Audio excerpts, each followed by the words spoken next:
नमस्कार। सत्य संवादमा म यहाँहरूलाई हार्दिक स्वागत गर्दछु। जीवराम भण्डारी।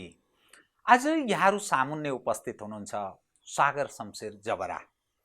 आदरणीय दर्शकवृन्द, नयाँ पुस्तालाई सागर शमशेर जबरा को हो भन्ने एउटा कुनै न कुनै जिज्ञासा पनि हुन सक्छ।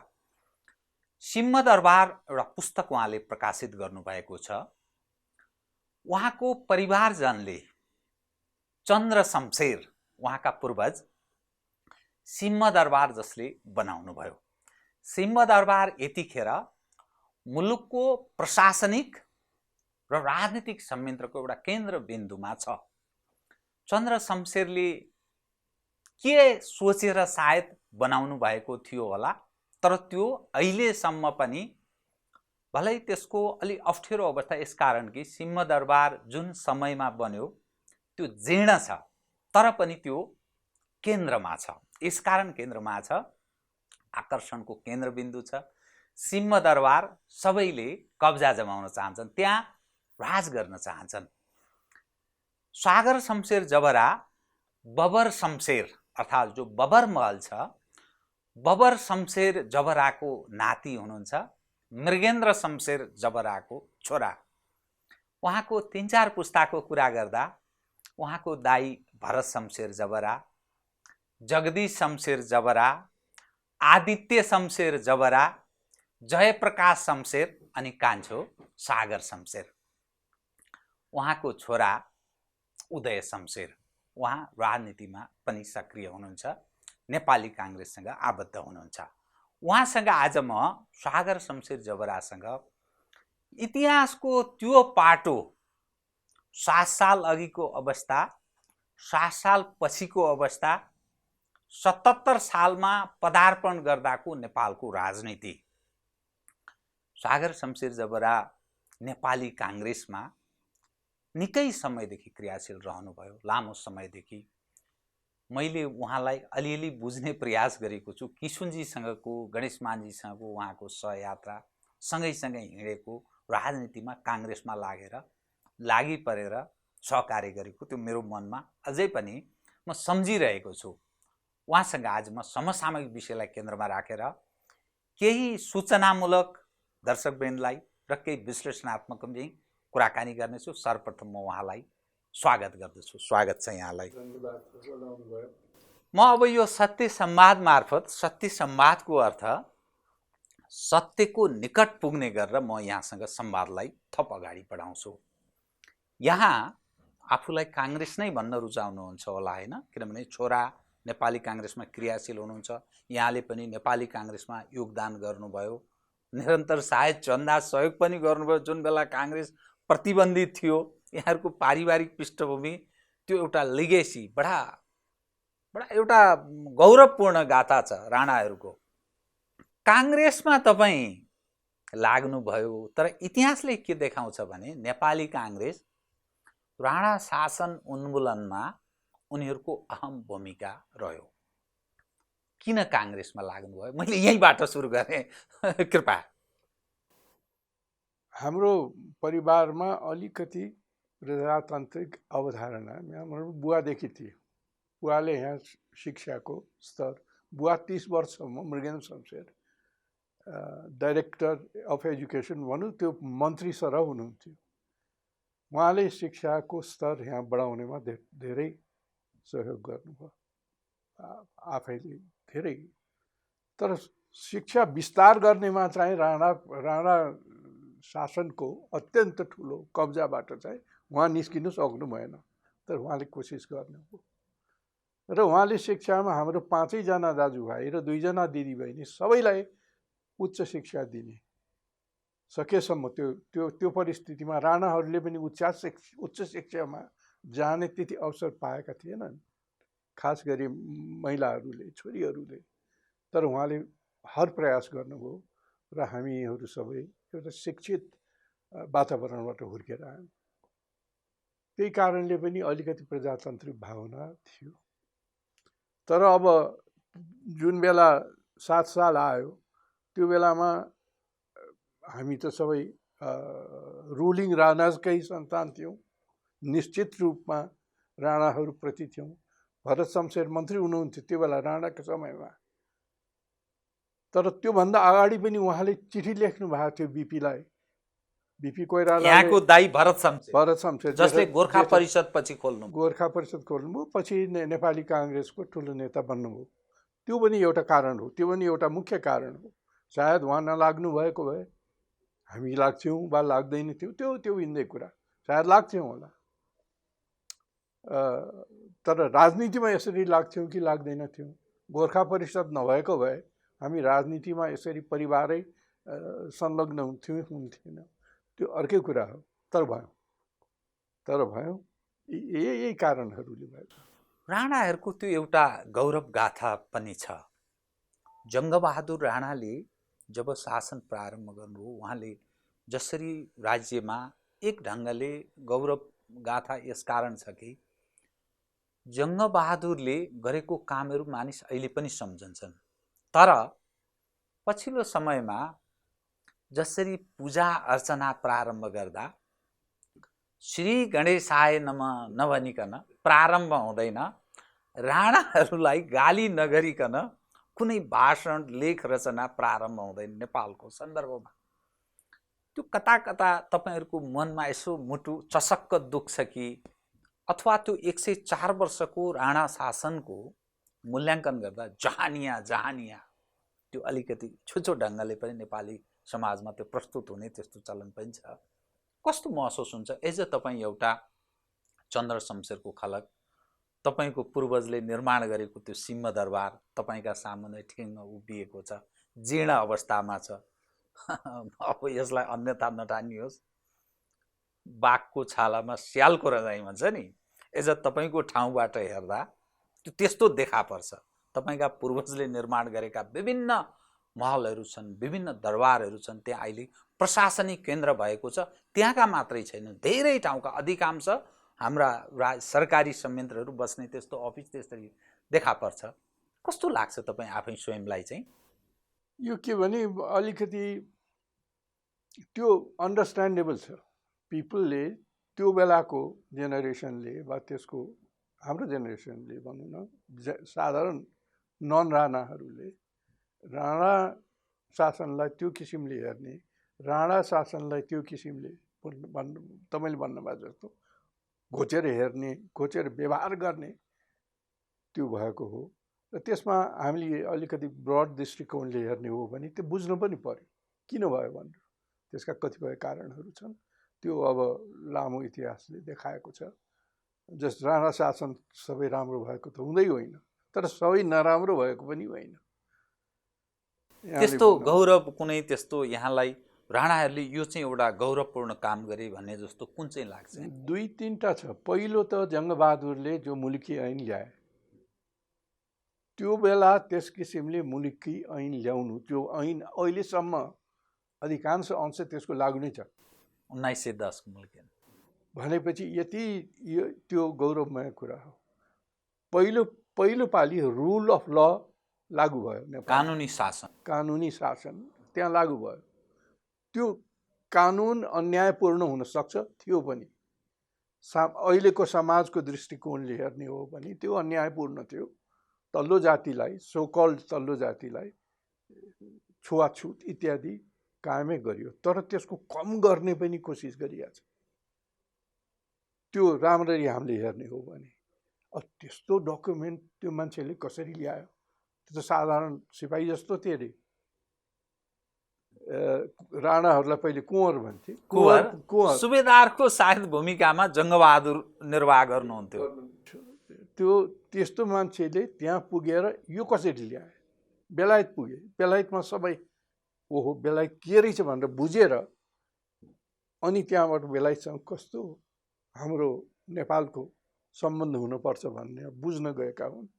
त्यहाँ गए, हालाकि त्यहाँ गएर बडा हिरो बने उनी, त्यो अर्कै पक्ष हो। गौरवपूर्ण त्यो जङ्गबहादुरले गरेको गतिविधिको मानिसहरू गाथा गाउँछ। अब त्यसैले त्यो यो गर्नु एउटा मुख्य कुरा त्यो हो। दोस्रो कुरा, चन्द्र शमशेरको समयमा के भयो, जुन दिनदेखि उनी प्रधानमन्त्री बने त्यो दिनदेखि नै ब्रिटिसहरूसँग छलफल गरेर उनीहरूलाई खुसी पारेर नेपालको स्वतन्त्रता ल्याउनमा पहिलो दिनदेखि सुरु गरे, दोस्रो दिनदेखि चिठीदेखि भने। अब त्यो हामीले जो स्वतन्त्र छौँ हामी, त्यो भूमिका पनि राणाहरूकै हो, जनताको पनि हो। त्यो गोर्खा ट्रुप्स नभएको भए सायद त्यस्तो हुँदैन थियो होला। कतिले ज्यान गुमाए, तर जानी बुझिकन ज्यान गुमाए। हामी लडाइँमा जान्छौँ, यो नेपालको गौरवको कुरा हो भनेर।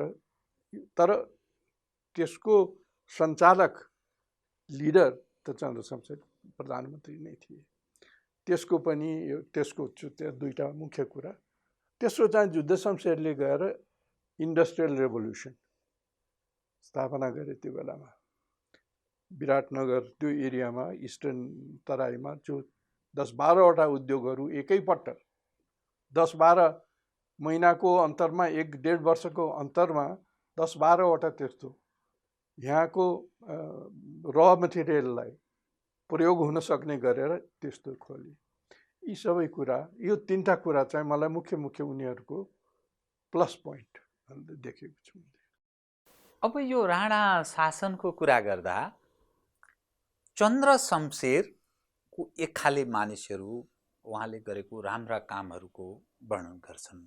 अनि त्यो चन्द्रशमशेर र जुद्ध शमशेरका खलक बीच काहीँ न काहीँ झगडा थियो, जो अहिलेसम्म पनि त्यो अलिकति अलग ढङ्गले हेर्ने गरिन्छ। त्यो पारिवारिक प्रकृतिको कलह थियो, जसको कारण दरबार हत्याकाण्डसम्म पनि त्यो जोडेर मानिस हेर्ने गर्छन्। वास्तवमा चन्द्रशमशेरका खलक र जुद्ध शमशेरका खलक बीचको यो घरेलु विवाद के कारण हो? यो त्यो प्रश्नको उत्तर दिनुभन्दा अगाडि अलिकति म पछाडि, कृपया योभन्दा अगाडिको बडा रमाइलो कुरो, कृपया यो राणाहरूलाई कसरी पछि 7 सालपछि कसरी उनीहरूलाई दुःख दिने काम, उनीहरूलाई अवहेलना गर्ने काम भयो भनेर सोध्नु भएको थियो। त्यो भएको हो। अब त्यसमा म नेपाली काङ्ग्रेसमा पनि भएको हुँदाखेरि हाम्रो प्रथम राष्ट्रपतिले मलाई भन्नुभएको यसै गरी कुरा गर्दाखेरि, डाक्टर रामवरण यादव। अब उहाँ सँगसँगै हामी पनि नेपाली काङ्ग्रेसमा त्यो बनिसक्नु भएपछि एकचोटि हामीलाई मलाई बोलाउनु भयो, कुरा गर्नुभयो। राष्ट्रपति भइसक्नु भएपछि त भन्नुभयो, हेर्नुहोस् सागरजी, पहिले के हुन्थ्यो तपाईँहरूलाई कि यो राणा आयो भनेर भन्यो भने मन्त्रीहरूले 10-15 मिनट नकुराइकन भेट्दैनथे। त्यस्तो थियो, अपमान गर्नलाई। अब त्यस्तो छैन। हेर्नुहोस्, हामीले त्यसरी हेर्दैनौँ। कोहीले हेर्लान्, अधिकांशले त्यसरी तपाईँ परिवर्तित सन्दर्भले झन् खुकुलो बनायो, अनुकूल परिस्थिति अनि बुझ्दै गयो मानिसले बुझ्दै र कम्पेयर पनि गर्दै गयो, पहिले कस्तो थियो अहिले कस्तो थियो। म यहाँको त्यो विषयसँग म जोड्छु, मसँग धेरै विषयहरू छन् यहाँ। र अब तपाईँले भनेको प्रश्न चन्द्रशमशेर र जुद्ध शमशेर, अब यताबाट सुरु गरौँ। मेरो अहिलेको राणा परिवारमा सबभन्दा नजिकको को भनेर सोध्नुभयो भने 3 जना। एकजना पशुपति शमशेर, मोहन शमशेरको नाति, मेरो फर्स्ट कजिन, धेरै सेकेन्ड कजिन। दोस्रो हिमालय शमशेर, जो देव शमशेरकै सन्तान, जो देव शमशेरलाई चन्द्र शमशेरले यहाँबाट निकाले। अनि अर्को चाहिँ बित्नुभयो हालै, प्रभाकर शमशेर, जो जुद्ध शमशेरको परिवारको सिप्रदी होटल सोल्ती सबै। अब त्यो परिस्थितिमा हेर्नुभयो भने आज त्यो जुन किसिमको थियो, अलिकति हाम्रो सन्तानलाई यसो गर्यो, यसले यसो गर्यो, चन्द्रशमशेरले यस्तो गर्यो भन्ने थियो। अहिले पनि कोहीमा होला, त्यो गइसकेको छ। तर अब जुद्ध शमशेर र चन्द्रशमशेरको परिवार दुई कारणले राणाहरूमध्येमा पनि प्रमुख बने। एउटा त उनीहरूको राज्यकालै लामो भयो, राम्रो काम नराम्रो काम जे होस्, लामो समयसम्म राज्य गर्ने यो दुईटै थिए। दोस्रो, उनीहरूको सन्तान ठुलो भयो। चन्द्रशमशेरका पनि हामी धेरै छौँ, जुद्ध शमशेरका त झनै धेरै, र पावरफुल पिपुल दुवैमा छन्। सायद युद्ध शमशेरमा बढीको परिवारमा पावरको हैसियतले, राजनैतिक पावरको हैसियतले त्यहाँ बढी होला। किनभने युद्ध शमशेरको परिवार राजा परिवारसँग के अरे शाह परिवारसँग धेरै संलग्न भएको हुनाले त्यो पनि छ। उनीहरूले पावर एक्सर्साइज बढी गरेका छन्। अब त्यसै तर दुईटा एउटा चरित्र पनि छ, हरेक राणा परिवारको चरित्र छ। हेर्नुहोस्, युद्ध शमशेरको बडा पावरफुल पर्सनालिटी थिए, पढ्ने लेख्नेमा चाहिँ अलिक कमी नै थियो, अधिकांशको, सबैको भन्दिनँ। र अलिकति के भनौँ पेलेरै जाने, त्यस किसिमको अलि दम्भ, अलि अहङ्कार उहाँहरूको थियो। अब हाम्रो चाहिँ अलिकति एजुकेटेड बढी, डेफिनेटली बढी, त्यसमा अब गर्व गर्ने कुरा होइन, तर बढी नै थियो। अलि त्यो संसारलाई अलिक बढी बुझेको, अलिकति अब हाम्रै मृगेन्द्र शमशेरको परिवार भनौँ भने कोहीले एउटा कमन थियो 7जनामा, छुवाछुत चाहिँ सबैले कोहीले नमान्ने, 7जनामा। हेर्नुहोस्, हामी हरेक फरक थियौँ, दिजुदेखि लिएर भरत शमशेर, म धेरै फरक, धेरै विचार मिल्ने, राजनैतिक अरू चिजले नमिल्ने हुनसक्छ। जगदीश शमशेर अर्कै हुनुहुन्थ्यो, तर हाम्रो आदित्य शमशेर अर्कै, आर्मीमा लाग्नु। तर हामी सबैलाई एउटा साधारण जीवन बिताउने हाम्रो चाहिँ चलन चन्द्र शमशेरदेखि चलिआयो, एकदम साधारण। अब बबरमालमा बस्नेको कसरी साधारण हुनसक्छ, तर तै पनि त्यो कन्टेक्स्टमा कम्पेरेबल टु युद्ध शमशेरको हामीलाई कम खर्च गर्नै सिकाइयो। डोन्ट बी, यो धेरै पैसा खर्च गर्नुहुन्न, तिमीहरूले कम गर्नुपर्छ भनेरै सिकाइयो। अब त्यहाँ त्यस्तो सिकाइएको कहीँ पनि देख्दिनँ। त्यसैले उनीहरूले चाहिँ हामीलाई धुर्त भनेर हेर्ने, उनीहरूको कतिपयले हामीले चाहिँ यो अलिकति कम पढेको भनेर अन्डरमाइन गर्ने, एकअर्काको त्यो प्रवृत्ति डेभलप भएको हो। त्यो तुस अहिले पनि बाँकी छ कि छैन? केही हदसम्म छ, त्यो कतिपयमा छ। सिंहदरबार लेख्दैखेरि मलाई पनि त्यसमा एक दुई कुरा भन्ने, कतैबाट भन्ने आयो, को नभनौँ कसरी नभनौँ भने त्यो अलिअलि कोहीमा छ, तर बुझ्नेमा छैन। त्यो दरबार हत्याकाण्डसँग पनि जोड्छन् कि मानिसले, त्यस कारणले मैले थप सोध्न खोजेँ। त्यो कतै त्यस्तो आशंका केही गर्ने आधार होला? यसो अब परिवारको बारेमा धेरै कुरा नगरौँ, तर अलिकति चन्द्र शमशेरको परिवार अलिकति पढे लेखेको अलिक बढी थियो भने र सबभन्दा यो के अरे हाम्रो शादी बिहा भएन दिव्यानी, उनी त धेरै राम्रो पढे लेखेको, धेरै दिव्यानी पशुपति शमशेरको छोरी दिव्यानी पढे लेखेको, राम्री, हरेक किसिमले सुशील छन्। अब तर सासूहरूलाई, ठुलो सासूहरू चाहिँ युद्ध शमशेरको सन्तान हो, तर त्यसको माथि पनि बडा कन्जर्भेटिभ वेबाट उनीहरूलाई हुर्काइएको थियो, सबैलाई त्यसरी हुर्काइएको थियो। त्यही हुँदाखेरि यो चाहिँ अब त्यो बेलाको महारानीको के अरे क्विन रत्न होइन, उनीहरूले चाहिँ अलिकति यहाँ मिल्ने किसिमको ल्याउँ, यो त धेरै पढे लेखे कि अब के हुन्छ भन्ने उनीहरूलाई पनि त्यो थियो रे होइन, थियो नै, मैले बुझेसम्म। त्यसै कारणले सकेसम्म देवयानीलाई नल्याउँ भन्ने चाहिँ त्यो चाहिँ हो। त्यो खालि युद्धै शमशेरको भएर होइन, तर पढे लेखेको कम, अर्कै। अब देवयानीले पढ्ने लेख्ने, अरूसँग कुरा गर्ने, यसमा देवयानीको जस्तो पशुपति शमशेरकै छोरी हुन्, त्यो पुरा थियो। तर त्यस किसिमको प्रवृत्ति त्यो दरबारमा थिएन, महिलाहरूमा अलिक कन्जर्भेटिभ, अलिकति कन्जर्भेटिभै भनौँ। अब म अलिकति अलग ढङ्गले प्रस्तुत गर्ने अनुमति चाहे। त्यो यहाँको पूर्वजको भवन अघि त्यो सिंहदरबार, यहाँको पिताजी स्वयं बसेको सायद बबर महल, त्यो यसो हेर्दा कटक्क मुटु दुख्ने, मन खाने हामीहरूको यो थियो। पूर्वजहरू यो अवस्थामा थिए, तर छोड्नु पर्यो। हामीलाई जबरजस्ती यो स्थितिमा पदार्पण गरायो भने कता कता मनमा चसक्क हुन्छ कि हुँदैन? एकदम हुन्छ देख्दाखेरि। बाबर महलको हो हामी हुर्केको जन्मेको। भरत शमशेर र जगदीश शमशेर चाहिँ सिंहमहलमै के अरे सिंह दरबारमै जन्मिनु भयो। अनि त्यो पछि चाहिँ हामी बबरमहलमा यहाँ चाहिँ जन्म्यौँ, हुर्क्यौँ। असाध्य राम्रो थियो। दरबारभन्दा पनि दरबारको बाहिरको त्यो कम्पाउन्डको खेल्ने, दौडिने इत्यादि ठाउँहरू, बङ्गला इत्यादि त असाध्य नै मनले बनाउनु भएको थियो उहाँ हाम्रो बबर शमशेरले, र रमणीय थियो त्यो ठाउँमा बसेको।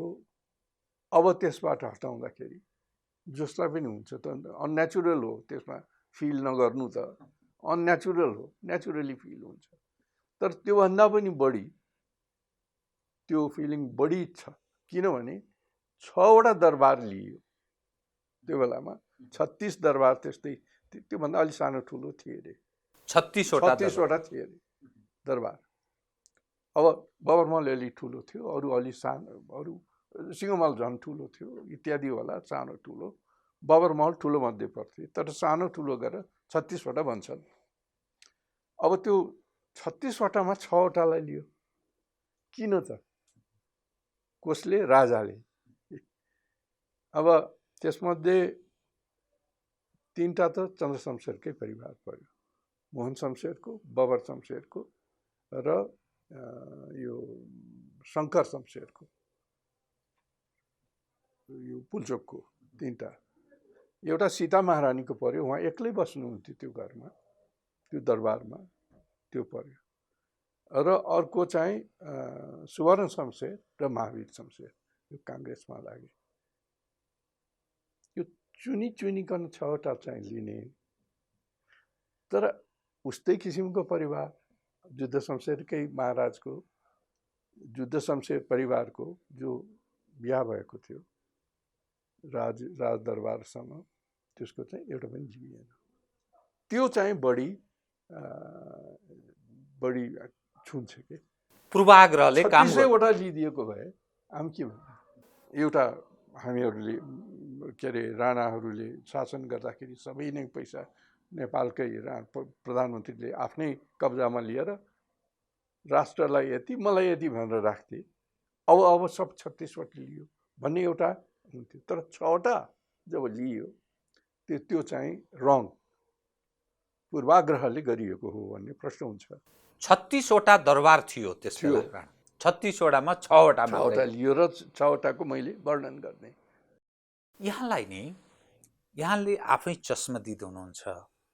यो हेर्दा हेर्दै शाह वंशको विनाश भयो।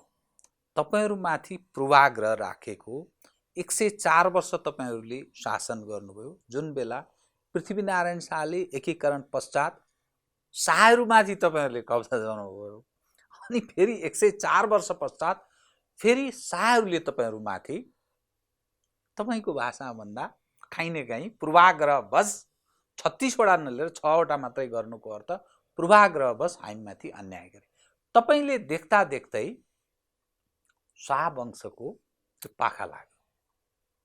काहीँ न काहीँ खुसी, कतिको मनमा एकदम गौरव कस्तो लाग्यो, कस्तो महसुस गर्नुभयो? मेरो मनमा खुसी चाहिँ छैन। हेर्नुहोस्, हामी नेपाली काङ्ग्रेसमा लागेको हुनाले पनि आफ्नो जो कारणले हो, पञ्चायतको स्ट्रङ्गेस्ट समयमा पनि, चाहे महेन्द्र होस्, चाहे महेन्द्र राजा वीरेन्द्र, कसैको हामी उचित सम्मान दिन्थ्यौँ राष्ट्रको नायक भएर। तर दरबारमा भनिन्थ्यो अरे चन्द्र शमशेरको परिवार र काङ्ग्रेसले चाहिँ कहिले पनि हामीलाई चिताएर नमस्कार गरेनन्, अलि गोप्य र अलि सम्मान सूचक गरेनन् भनिन्थ्यो अरे। त्यो हो, त्यो हाम्रो हरेक 5जना दाजुभाइको राजनीतिमा लाग्ने नलाग्ने, अब आर्मीमा लाग्नेले त गर्नै पर्यो। त्यो आदित्य शमशेर जो सेकेन्ड म्यान भएर उहाँले त गर्नै पर्यो होइन। तर बाँकीले आदर सत्कारमा कहिले पनि छुटेन र अहिले पनि छुटेको छैन। अहिले जो ज्ञानेन्द्र अहिले पूर्व राजा हुनुहुन्छ, उहाँलाई अनादर म कहिले पनि गर्दिनँ, पहिले पनि गर्दिनँ थिएँ। त्यो राज संस्था पाखा लाग्दा अथवा राज संस्थाको अवसान हुँदा चाहिँ तपाईँलाई कस्तो महसुस? म त स्ट्रिटमा थिएँ नि त्यो बेला त, होइन? नेपाली कङ्ग्रेसको त्यत्रो आन्दोलनको समयमा 2006 मा म उदय दुवैजना त्यो ठुलो होलमा त्यो रिङ रोडमा हिँडेको र विरोध गरेको म त्यसलाई गौरव सम्झन्छु। तर शाह वंश होइन कि शाह वंशको जो वंशलाई नै हट्यो, तर प्रजातन्त्रको पुनर्स्थापनाको लागि गरेका हुन्थ्यो। शाह वंश नै हटोस् भन्ने भन्दा पनि प्रजातन्त्र आओस् भन्नेमा हो। त्यसको लागि शाह वंश जानै पर्छ भन्ने अलिक पछि मात्रै आएको नेपाली काङ्ग्रेसमा पनि त्यो बेलामा राज संस्थाको निरन्तरता, संवैधानिक राज संस्थाको निरन्तरताको पक्षमा थियो। राज संस्थासँग मिलिजुली गरौँ भन्ने प्रचण्डजीले पनि लाग्नुभयो हो नि, किन अरू कुरा गरौँ, भित्रभित्र त घुसेर मिलेर हामी गरौँ भन्ने माओवादीले पनि गरेको हो, इतिहासले बताउँछ, मैले भन्नुपर्ने कुरो होइन, हरेकले गरेको। यो के अरे एमाले होस्, के अरे माओवादी होस्, काङ्ग्रेस होस्, तिनटैले राजासँग यताउति समय समयमा मिलेर गर्नु भने मिलेर जाउँ, हामी अरूलाई हटाइदिउँ भनेर प्रयास भएको हो। भनेपछि अब हामीलाई मात्र के भन्नुहुन्छ? म यहाँलाई एउटा रामायण सम्झाउँछु। रावणले मृत्यु हुने बेलामा त्यो उनको भाइ विभीषणले रावणको मृत्यु कहाँ छ भनेर भन्दा नाभिमा त्यो रामलाई भनिदिएको हुनाले त्यही बाण हारेर रावणको मृत्यु हुन्छ। एज तपाईँ राणाहरूको जुन खाले भूमिका, सुवर्ण शमशेरको तलब खान्थे सारा मानिस, ब्रह्म शमशेरको तलब खान्थे काङ्ग्रेसका अधिकांश मानिस भनिन्छ। पालन पोषण शमशेर होइन, सुवर्ण शमशेर र महावीर शमशेर सुवर्ण शमशेर र महावीर शमशेरको तलब खान्थे। लगानी धेरै उहाँहरूले गर्नुभएको थियो काङ्ग्रेसमा, तर सुवर्ण शमशेरलाई पनि त्यो स्थान प्राप्त भएन नेपाली काङ्ग्रेसमा, महावीर शमशेरलाई पनि भएन। र तपाईहरूको जो भूमिका देखा पर्छ त्यो झन्नै त्यो मैले रामायणको अलिकति सम्झाएँ विभीषणको जस्तो, त्यो राणाहरूलाई समाप्त पार्ने काङ्ग्रेससँग तपाईँहरू किन लागि पर्नुभयो? पछिल्लो समयमा के यो आत्मसमर्पण थियो, बाध्यात्मक थियो या अरू के थियो? होइन, हामीले त हाम्रो परिवारले जुन बेलासम्म राणा शासन रह्यो, भरत शमशेरले पनि उहाँ जति नै आन्दोलनकारी हुनुहुन्थ्यो वा प्रजातन्त्रवादी हुनुहुन्थ्यो, अत्यन्त कठोर एन्टी डोमिनेसन हुनुहुन्थ्यो। देउतामा पनि विश्वास गर्नु हुँदैन थियो, विश्वास नगर्ने मात्रै होइन कि अवहेलना देउताको गर्नुहुन्थ्यो, त्यस्तो मानिस उहाँ। तर जब राणाहरूको के अरे आखिरी दिनहरू आए, देखा परे, त्यो बेला हामीले छोडेर गएका छैनौँ, कसैले पनि छैन, भरत शमशेरले पनि छैन छोडेर। भरत शमशेर यतै रहे, जबकि 80-90 जना राणाहरूले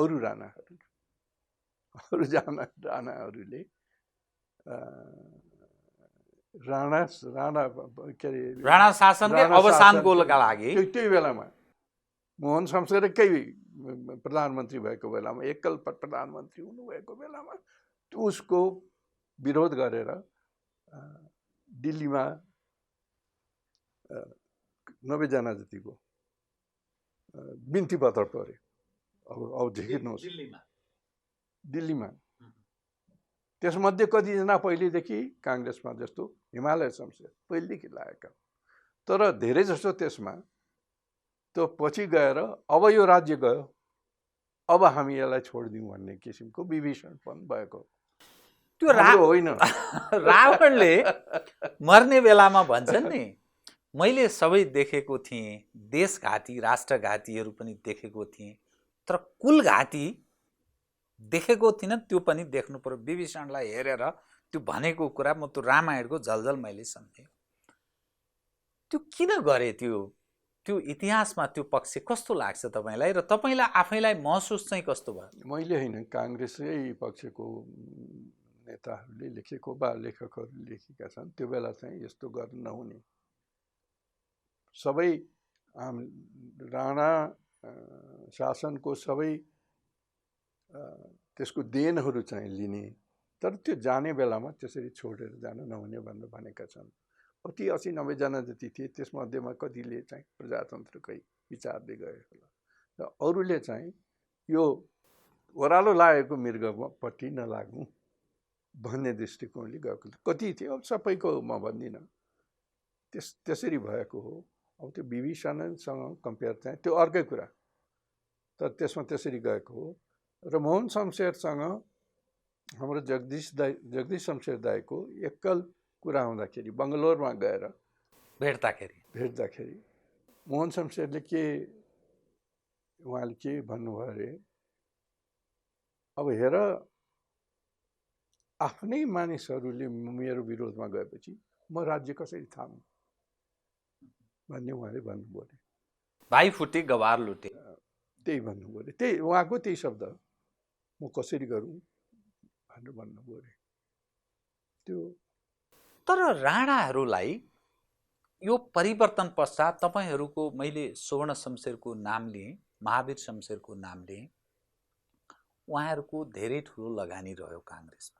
तर त्यो अवसर त प्राप्त भएन। जस्तो तपाईँको दाईको भरत शमशेरको, तपाईँको छोरा उदय शमशेर, त्यो पनि एउटा राज्य मन्त्रीको जिम्मेवारी थिए। पशुपति शमशेर, तपाईँ र उदय शमशेर बाहेक अरू राणाहरूको नेपालको राजनीतिमा खास उपस्थिति देखिँदैन। पशुपति शमशेरले जीवनको उत्तरार्धकालसम्म अहिलेसम्म ठेकेको देखा पर्छ। त यो किन यस्तो भयो? सुवर्ण शमशेरको त्यत्रो लगानी, उहाँको नाम पनि त्यही सुन्दैन अहिले काङ्ग्रेसका, उहाँको छोरा पनि हुँदै हुनुहुन्छ, अरूको पनि त्यस्तो देखा पर्छ। अनि यसो त्यो अब बिपीको ठुलो फलोइङ थियो, ठुलो फलोइङको साथसाथै दाजुभाइ पनि थिए होइन। दाजुभाइ फलोअर सबै मिलेर बिपी मेरो हिरो बिपी हो है। म राजनीतिमा लागेको बिपी कोइरालाको कारण, बिपीको व्यक्तित्वले, विचारले आकर्षण गरेको हो। उहाँको व्यवहारले एउटा इन्सिडेन्ट छ त्यो एउटा, त्यसमा मैले म करिब 12 वर्ष 13-14 वर्ष हुँदाखेरि पहिलोपालि बिपी आउनु भएको थियो बम्बईमा, हाम्रो बबर शमशेर कहाँ आउनु भएको थियो। त्यो बेला जसरी आउनुभयो, जसरी आफूले प्रस्तुत गर्नुभयो त्यहाँ, त्यो बेलादेखि इम्प्रेस भएको। तपाईँको हजुरबुवालाई भेट्न बिपी आएको? बिपी, अब त्यो मेरो हजुरबुवा चाहिँ के अरे त्यो क्याबिनेटमा राणा काङ्ग्रेसको जोइन्ट सरकारमा दोस्रो हुनुहुन्थ्यो, डिफेन्स मिनिस्टर हुनुभयो। उहाँ छोडेर बम्बई जानुभयो। त्यो बम्बई गएको बेलामा बिपी बिपी बम्बई आइपुग्नुभयो। दिल्लीमा के गरेर बम्बई आइपुग्नुभयो। त्यो बेलामा बिपी आइपुग्नुभयो र बम्बईमा आएपछि हाम्रो ग्रान्डफादरले निमन्त्रणा गर्नुभयो, आएर भेट्नुहोस् भनेर। किन एउटै क्याबिनेटमा बसेको, नम्बर 2 पोजिसनमा त्यो हायरार्कीमा हाम्रो ग्रान्डफादर, नम्बर 3 मा बिपी। त्यसैले एउटा मान सत्कार गरेर बोलाउँदाखेरि उहाँ आइदिनु भयो। आएर अब हामीलाई त बच्चे कहिले पनि देखेको थिएन, यो बिपी कोइराला कस्तो होला, राक्षस जस्तो होला, रावण जस्तो होला, कठोर होला, घोर होला भन्ने लागेको थियो। तर जब उहाँ भर्याङ चढेर टक टक टक गरेर उहाँलाई ल्याइयो, बुवाले ल्याउनु भयो तलबाट, पस्नु हुने बित्तिकै उहाँको चेहरा देख्ने बित्तिकै मानिसहरू आकर्षित हुन्छन्। हामी पनि आकर्षित भयौँ। गोरो अग्लो हँसमुख आएर, अनि हाम्रो जिजुबुवा चाहिँ अलिकति त्यो ठुलो हल थियो, ठुलो भने लामो हल थियो, उता माथि पस्ने यो ढोका यो त्यो हलमा पस्ने बिपी पस्नुभयो यसो उता हेर्नुभयो यता हेर्नुभयो यता हामीहरू चाहिँ मेरो मुवा र महिलाहरू चाहिँ यता लाइन लाएर बस्यो महिला परिवारको 5-7 जना ग्रान्ड मदर को हुनुहुन्थ्यो मदर यता चाहिँ बुवाहरू दाईहरू हेर्ने बित्तिकै उहाँ बायाँ अगाडि जान सङ्केत गरियो उहाँलाई बाबर शमशेरलाई हेर्न यसलाई भेट्न उहाँ चाहिँ सङ्केत छोडेर हामीपट्टि आउनु म चाहिँ सानै मुवासँग र मुवालाई आएर के भन्नुभयो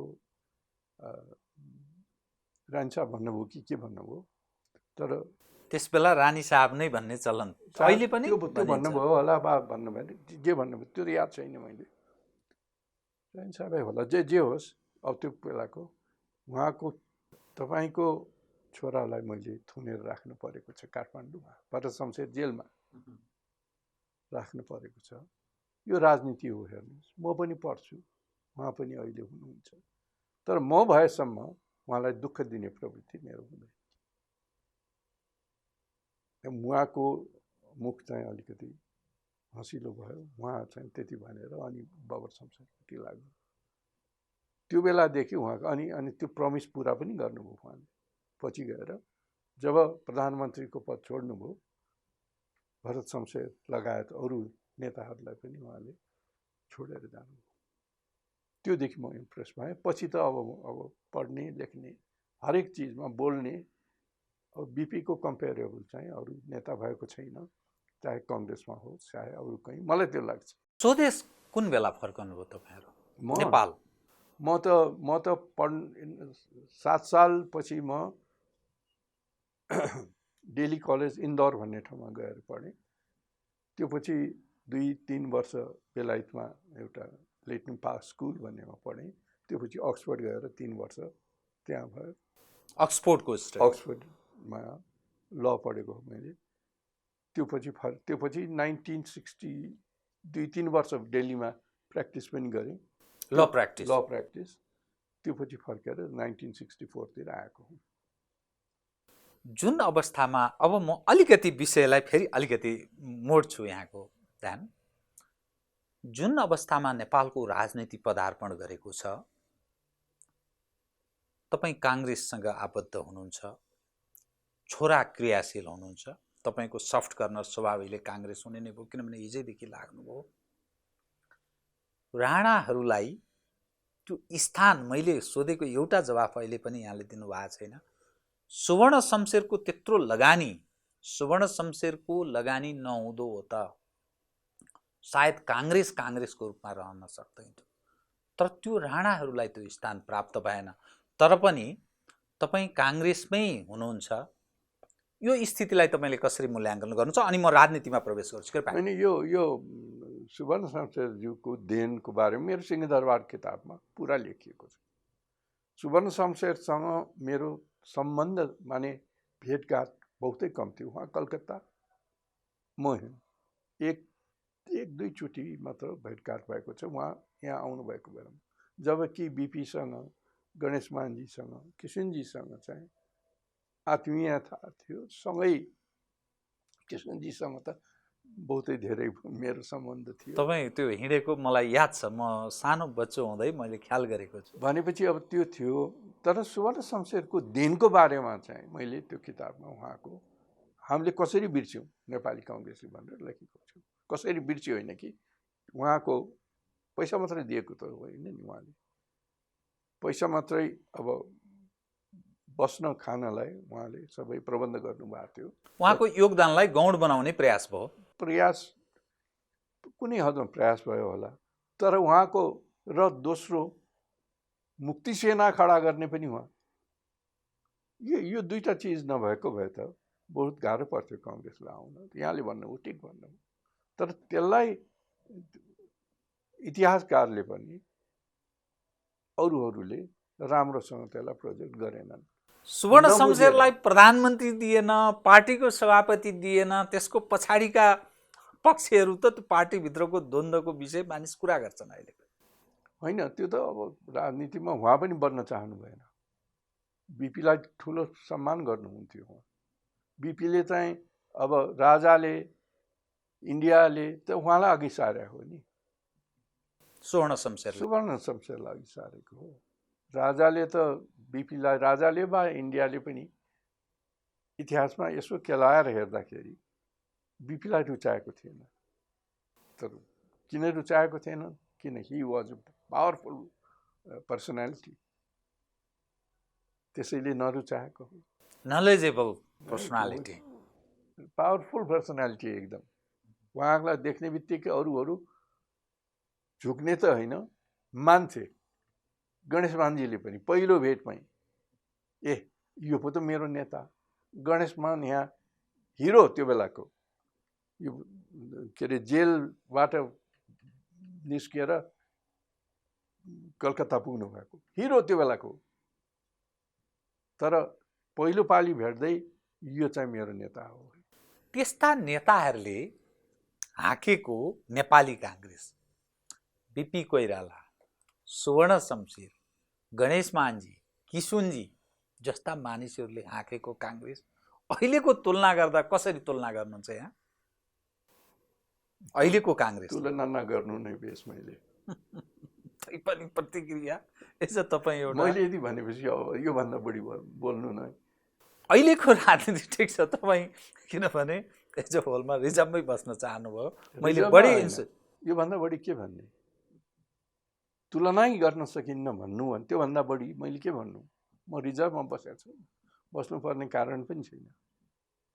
किनभने म काङ्ग्रेसमा छु, अहिले पनि काङ्ग्रेसमा छु। तर यो उमेरमा आएर त्यो किताब लेखिसकेपछि, त्यो किताब लेख्दाखेरि मैले ठिक बेठिक त छुट्याएर नगर्यो भने त त्यो किताबै नलेख्नु बेस नि। मेरो दोस्रो किताब पनि निस्किँदैछ सिंहदरबारपछि एउटा लेखेर मैले त्यही पब्लिसर, पहिलेको पनि रूपा पब्लिसर्स हो, अहिलेको पनि रूपा पब्लिसरमा मैले पठाइसकेको छु। र अब यो कोभिडको कारणले उनीहरूले त्यसलाई अघि बढाउन सकेका छैनन्। अब यो सिद्धिएपछि, अब कहिले सिद्धिन्छ थाहा छैन, त्यो सिद्धिएपछि त्यो पनि प्रकाशन आउँछ। पुरा भइसक्यो। हिस्ट्रीसँग सबै राजनीति पछिल्लो अवस्थासँग जोडिएर अब 7 सालसम्मको चाहिँ सिंहदरबार थियो। 7 सालदेखि यो पछि राज्य के अरे 2008सम्म, 51 देखि 2008सम्मको त्यसमा छ। त्यो भएपछि मेरो अब सुरुदेखि लेखेको, सुरुको नेपालको पुरा त्यसमा आउँछ। अब त्यो राम्रो होस् नराम्रो होस्, तर पुरा चाहिँ आउँछ। अहिलेको जुन नेपालको राजनीति जुन ठाउँमा पदार्पण गरेको छ नि, नेपालमा कम्युनिस्ट ठाउँ भन्नेहरू, वामपन्थीहरू आबि भएका छन्। तपाईले आस्था गरेको पार्टी डेमोक्रेटिक पार्टी त्यो कमजोर, निरीह, झन्झन अप्ठ्यारो अवस्थातर्फ पदार्पण गर्दैछ। नेतृत्वको चयनदेखि लिएर पार्टीभित्रको आन्तरिक कलह, गुट उपगुट, भलै नेपाल कम्युनिस्ट पार्टी नेकपामा पनि त्यही छ। आम मानिस हतोत्साहित, निराशा र यथास्थितिमा अब यो चल्छ, यो मुलुक यो खालको नेतृत्वले यो ढङ्गले थेगिन्छ भन्ने अवस्थामा पदार्पण गरेको जस्तो देखा पर्छ। सडकका विभिन्न दृश्यहरू हेर्दा बेरोजगारहरू, फेरि त्यसमा प्लस कोभिडको एउटा बहाना पनि छ।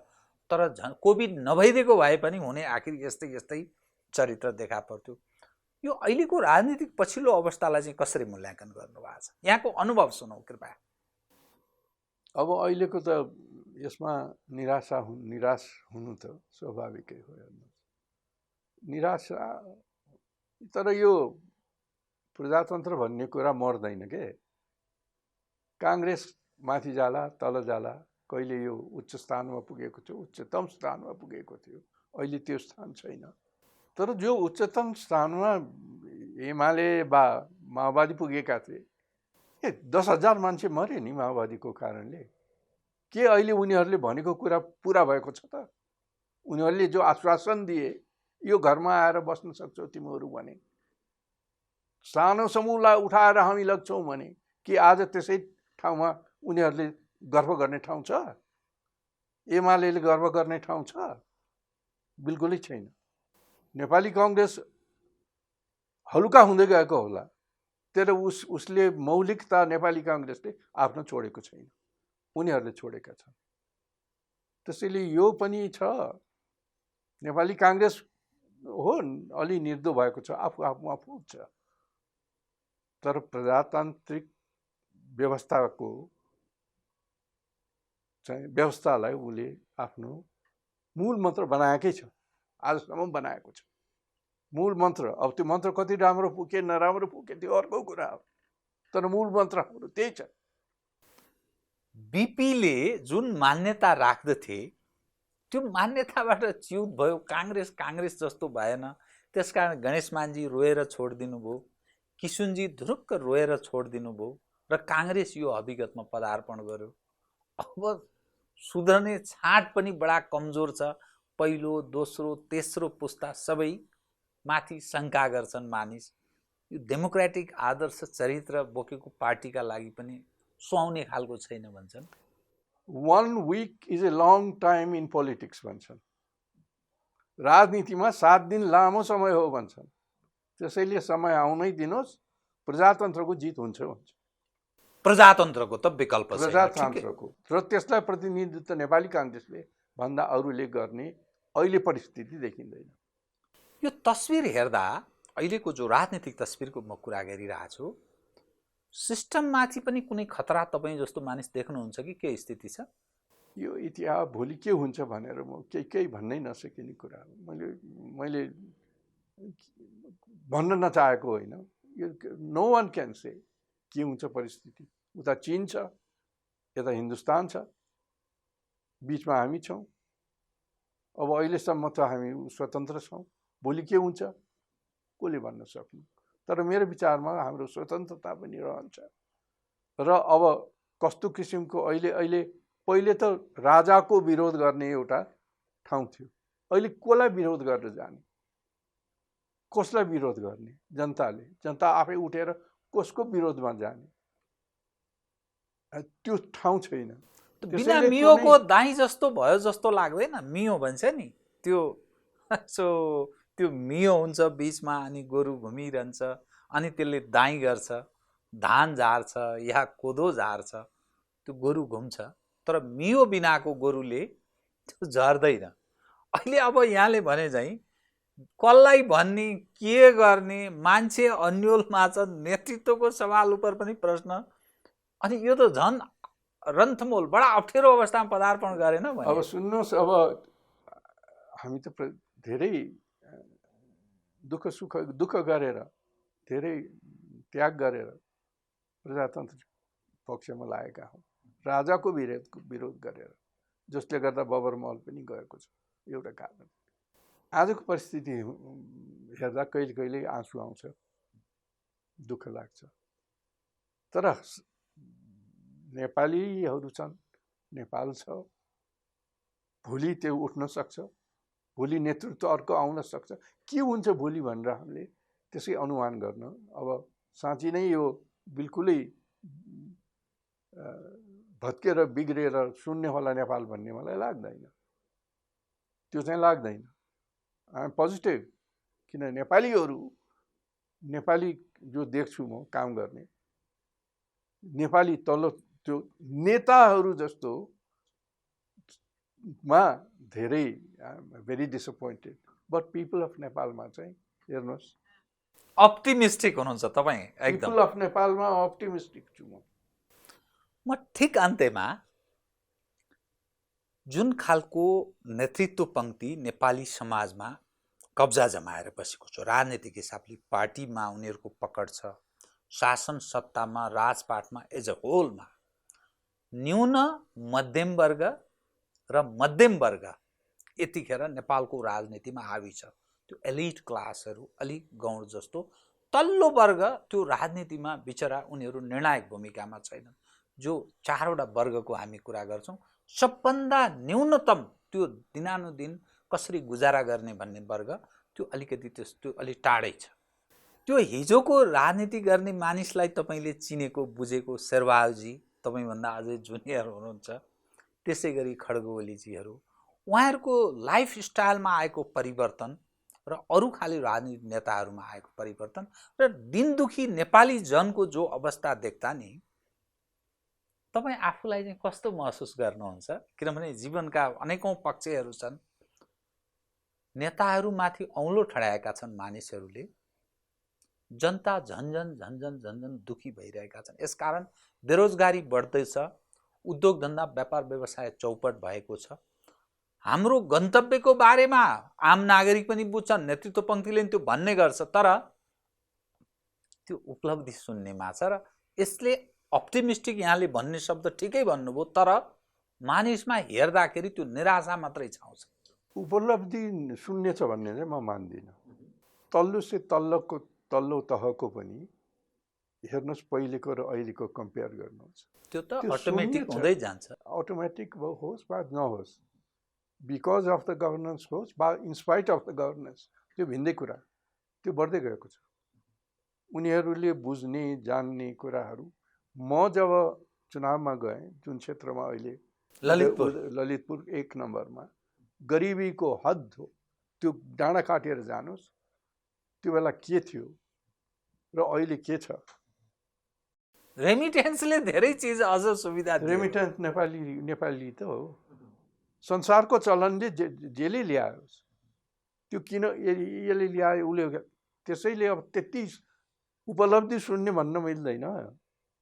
बाटो बनेन, पानी पुगेन, के अरे टेलिफोन के भन्छ यो सेल उहरू इन्फर्मेसन एन्ड टेक्नोलोजीको त्यो विकास भएको त अन्तर्राष्ट्रिय कारणले पनि अन्तर्राष्ट्रिय छ। त्यसैले उपलब्धि शून्य भन्न चाहिँ मिल्दैन, उपलब्धि हुनुपर्ने जति भएन भन्न मिल्छ।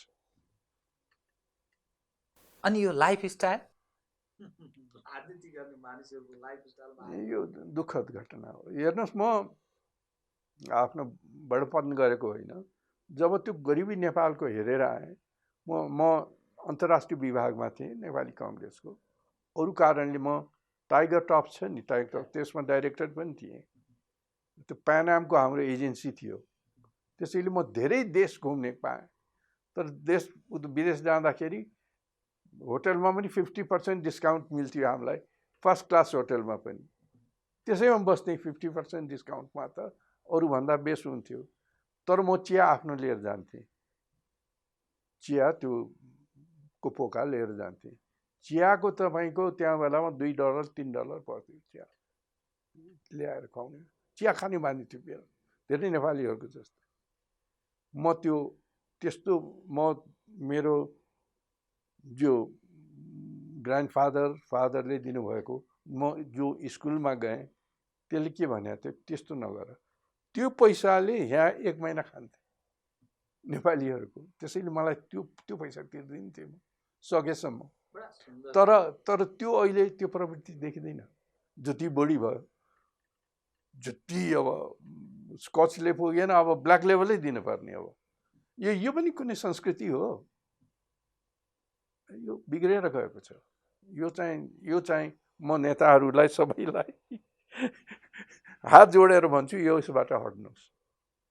जुन दिन नेताहरू त्यसबाट हट्छन्, त्यो दिन अलिकति नेपाल अरू चाँडो अलि समृद्धि आउला, जो भन्ने गर्छन् समृद्ध नेपाल।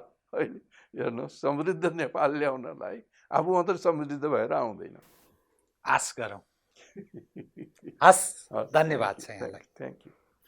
आदरणीय दर्शकवृन्द, उहाँ हुनुहुन्थ्यो सागर शमशेर जबरा, नेपाली काङ्ग्रेसका नेता, पछिल्लो र विगत इतिहासका एउटा चस्मदीद गवाह। कतिपय विषयलाई मैले उजागर गर्ने प्रयास गरेँ, सत्यको निकट पुग्ने गरेर संवाद गर्ने प्रयास गरेँ। म सहित मेरो सम्पूर्ण युनिटलाई कार्यक्रमबाट बिदा दिनुहोस्। नमस्कार।